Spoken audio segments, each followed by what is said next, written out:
Hey, I'm Warren Sprouse. You're on the Bible Forum. We're here every Sunday night from 8 until 10 p.m., and we're here just for you. It's the only reason we exist. Tonight I want to talk to you a little bit about North Korea. To bomb or not to bomb? That's the question. Unless you've been under a rock for the last couple of months, you know that North Korea is threatening to unleash what they call their nuclear bombs. Of course, they really don't have the capacity to do anything certain in regard to actually setting off a nuclear bomb in a large metropolitan area. Their tests thus far have exposed a problem with re-entry. The warheads don't survive. But that's another story. They are still threatening to bomb, well, the ocean. 20 miles off the coast of Guam sometime this week coming up. Guam is a U.S. protectorate.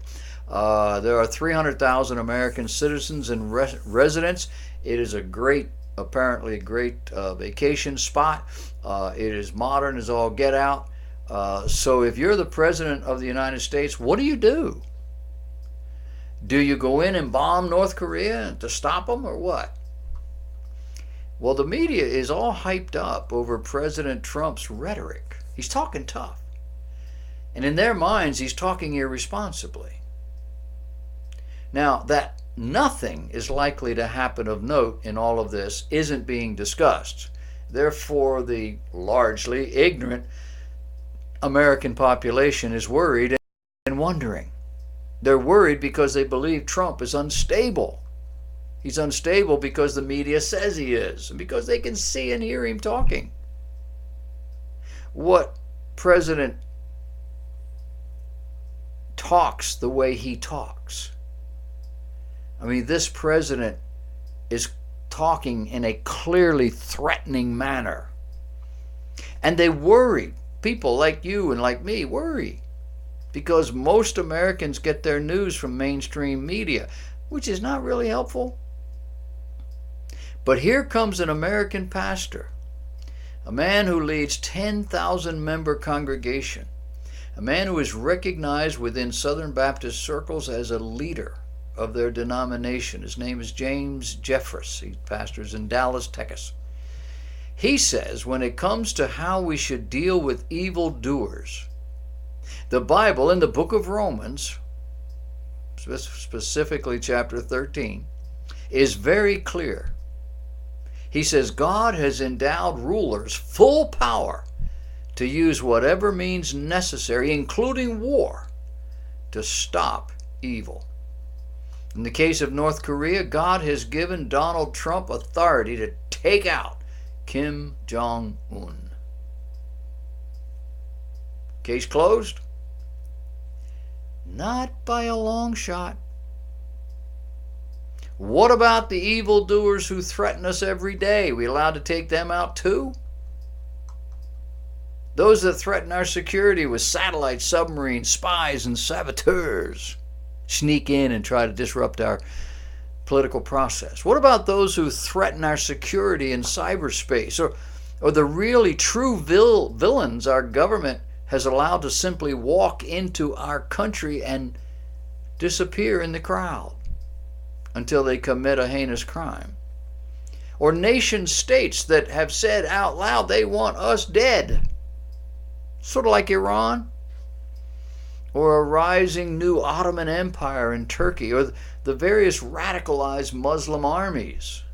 Does Romans chapter 13 give the leaders of any nation the right, the authority to take out his or her neighbors simply because they're acting out in evil ways?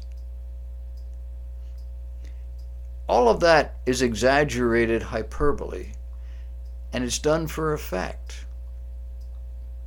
You see, the illustration is Israel in the Old Testament. Israel was told specifically by God to kill each and every and all inhabitants in the land which God had given to Abram. He even named them so there would be no confusion.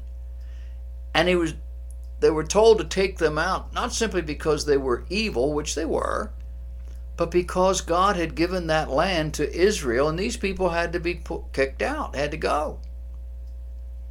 You remember God, don't you? the one who made this world and everything in it. It's his. He can do as he pleases with all of it. Well, America is not Israel. We are just simply one of the nations of the world, a nation God has been good to, largely because of the way we have structured our systems. That is, by giving God both credit and glory in the way we structured. Of course, that's all lip service today. We've got 17 ways to prove that none of that really happened, or it isn't the way the words on the page don't really mean that anymore. But it's still more than any other nation on earth. North Korea vowed Monday of last week to strike the U.S. with thousands-fold revenge after the United Nations imposed new sanctions in response to a recent intercontinental ballistic missile launch. The dictatorship's official news agency described the recent sanctions as crimes. Crimes that were, quote, a violent violation of our sovereignty and, quote, a heinous plot to isolate and stifle this communist country.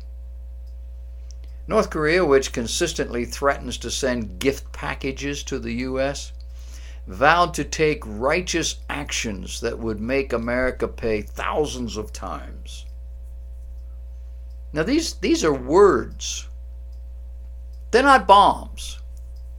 Nobody's attacked us. There are no ground troops getting ready to land off the coast of California. And we have a president who is a bully. Yeah, he is. In business, the man is a bully. He understands bullies. He knows how they think. He knows what you have to do and say to bullies. If you give in to bullies, they get more bold. He knows polite words and hesitant action simply emboldens a bully. He has built very expensive properties in New York City. Mafioso, they're into everything.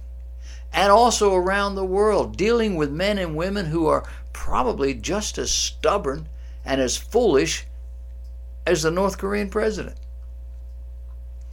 Now, generally women don't understand the brashness and the tough talk that men can come up with. They believe a soft answer turns away wrath, and it does.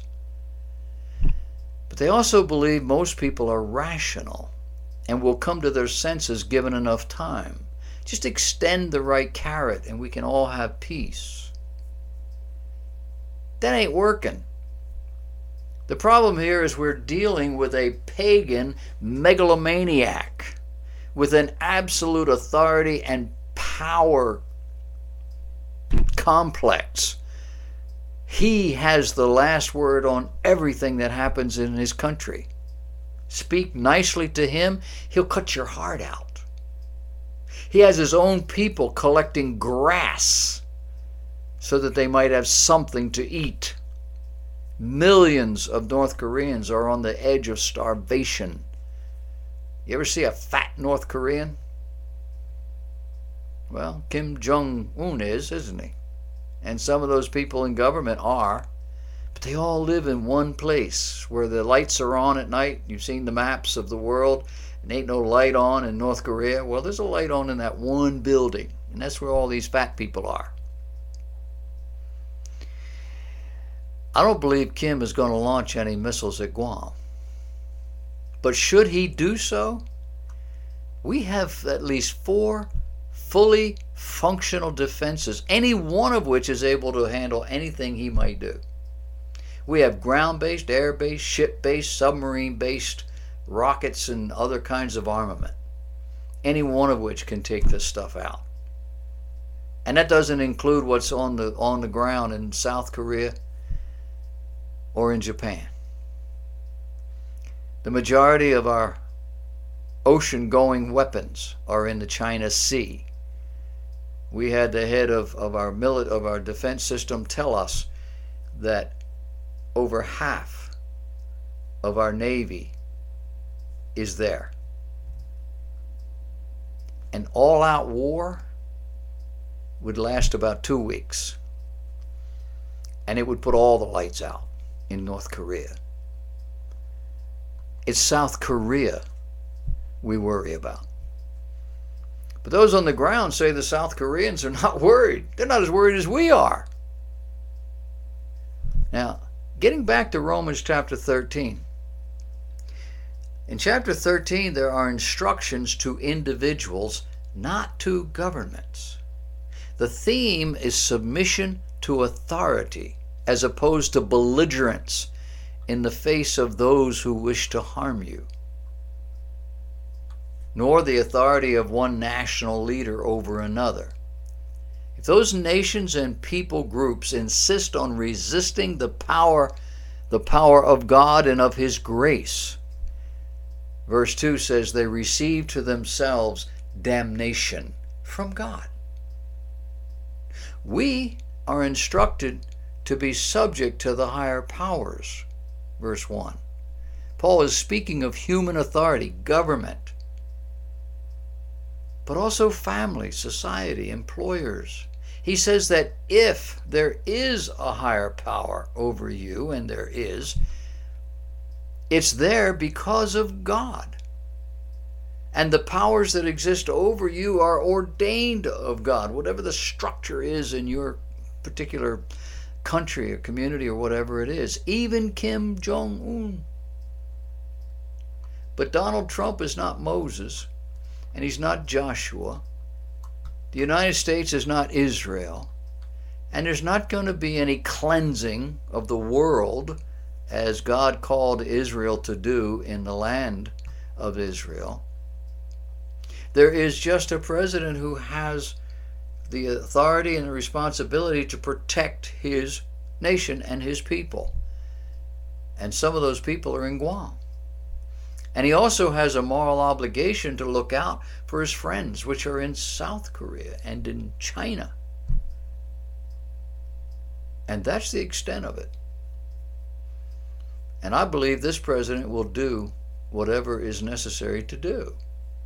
But I don't think Romans 13 applies to his situation. It's a little thing called the interpretation of written words and the harmonization of all the scriptures, not just the 1 or 2 verses that you like that seem to say what you think you want to hear. And a pastor should know this. It wonders me.